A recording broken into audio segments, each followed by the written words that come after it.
life all over again. Ladies and gentlemen, professors, lecturers, gurus, namaste.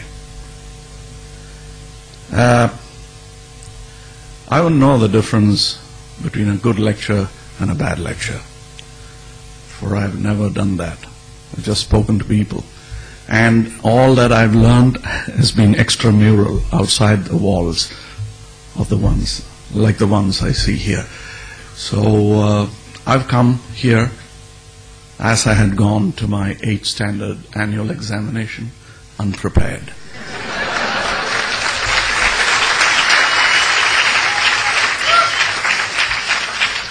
And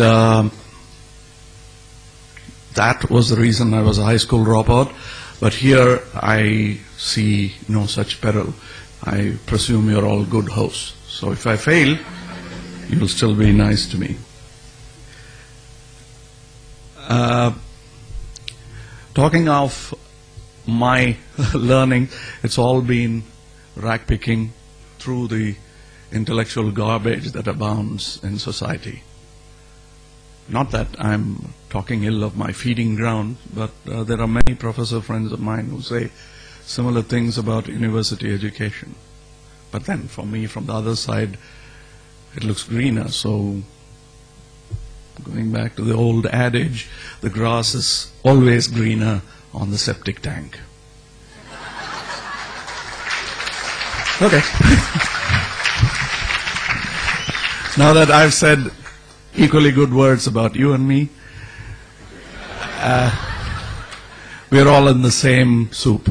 So let's learn to swim as I have. And if you have any particular questions about strokes, let me tell you, because I learned it all on my own. I envy you guys because you have it all on a platter. I would have liked to be here, but I didn't qualify. I was a bit slow. What would take you about 4 or 5 years has taken me 25 years. That's what happens when you don't have an agenda, an academician looking down on your syllabus, looking at your syllabus, and probably looking down too. Some of my professor friends say they're very unhappy the way the country is being educated. It is definitely a change from the Machiavelli times where we were only creating clerks and babus for governmental use. We've come a long way from there. And if you're wondering why I've not hit the title I've been given, I told you I didn't come prepared. So I'm not going to use the cliche of hitting the title that's given to me. You ask me questions which is pertinent to what you think is the title, and we'll take it up from there, because that's how I learned, through questions. So this is going to be a learning experience for me. If you have questions, please do ask. I spare you lectures. You've heard enough. Thank you. Yes. Good evening, sir. I'm Gautam from first year, and I'm very thankful that I'm in the same stage where you are, at least in the same room. So am I. Go ahead. It's not, and it's like they say, with great power comes great responsibility, and you being so old, I mean, to your,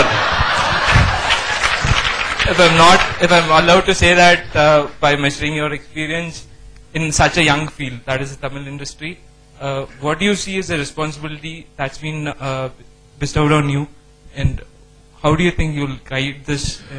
You've seen some of the Tamil films, Hindi, even Telugu. I'm a Tamilian. Tamilian. Okay, let's start with where it hurts you. You say, talk of responsibilities. You've seen the film. Do you think we are responsible people at all? Yes. You look at our films, we are irresponsible. That's what comes through them. One or two guys raise a voice in between to make us seem responsible. Yes, there is a responsibility. There is a civic responsibility as much as it is there for a pedestrian. It is there for an actor, a filmmaker too. But we seem to have forgotten in pursuit of working for money bags. I know it is a management school, and I must talk to you about compromises and how to manage. You don't have to compromise. You still can make money. I'm a standing proof.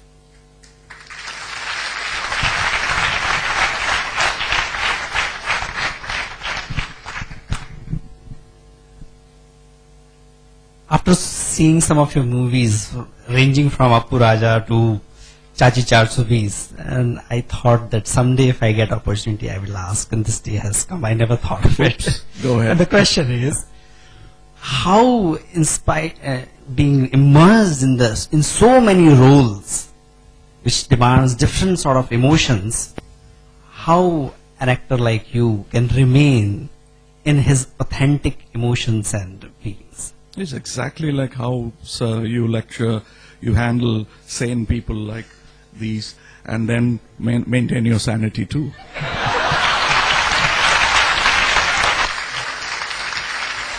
So,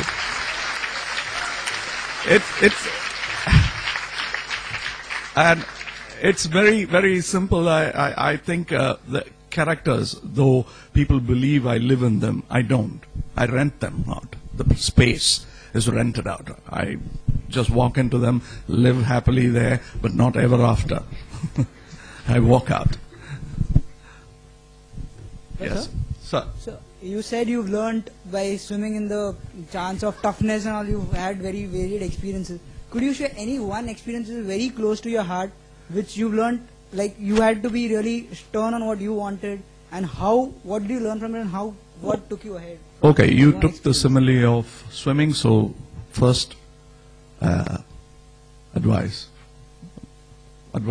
survival advice, don't gulp. It's bad waters.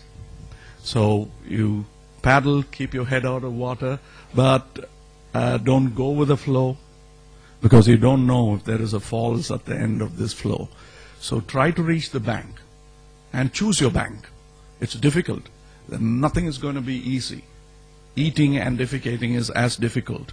Sorry, we're getting into the cesspool, so I'm getting into the mood and getting into the character. So what I'm trying to tell you is that what will happen? The worst is that you don't swim well, you'll drown. You die anyway. So give it that full throttle and reach out to your chosen bank. That's the kind of spirit you have to, some of you must have read the last lecture. One need not be on the verge of death to get that spurt. On the verge of life can give you equal amount of spurt like that. In my business, yes, at 21 I thought of killing myself, because I thought I am a lonely genius in this world, bereft of it. Bereft of such commodity called genius. But then gravity is a good teacher. Sort of, however big your wings are, it makes you land at one time or other. So I landed fortunately at around 23, 24. And I found a big crowd of similar people wanting to slit their veins. And they didn't. They are my friends even today. Not all of them are in films. Some of them are teachers, some of them are poets. A few of them are in the forest. The police are looking for them. But they are idealists. They are what they thought they were. But they are not alone. That's what I realized, and that's the turn in my life. Thank you.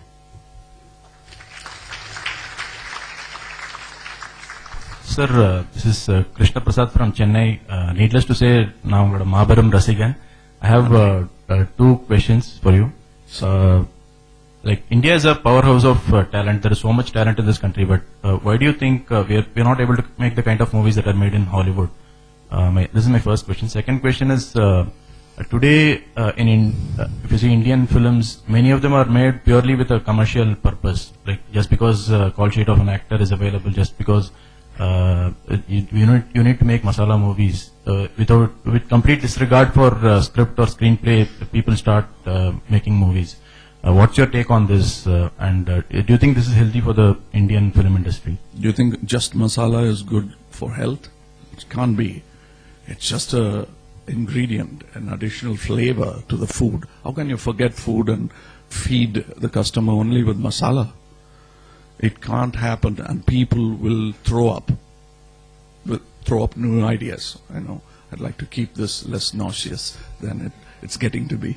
So what I'm trying to tell you is that instead of shouting down at my peers or looking down on them, I tell you what ails them. This country, you said, is full of talents, but it's also full of followers. What we need are leaders. And what we need to understand is we are the lawmakers. We don't have to look up at the parliament or at Delhi to make our laws. Our voice will become law. It has. Look at that Gujarati gentleman. I'm a great fan of his. That's because I'm thinking ahead of my times. I'm talking about Mr. Mohandas Karamchand Gandhi. That man is an important hero for me. Not because he's a Mahatma. I have already stripped him off the halo around his head, disrespectfully hoisted there by people with political intent. I am a man, and I look at him as my peer, and I imagine what I would do if I were in his shoes today, and that's what I'm doing within my chosen small spectrum called cinema. If you think I'm arrogating myself to be something as big as Mr. Gandhi, why not? Who knows, there are 20 Kamalhasans and 10 Shivaji Ganesans sitting here. And throw in a couple of Amitabh Bachchans and Amir Khans. We don't know. So why should you belittle yourself and look up at the dais? I like this arrangement of the dais. It's below you.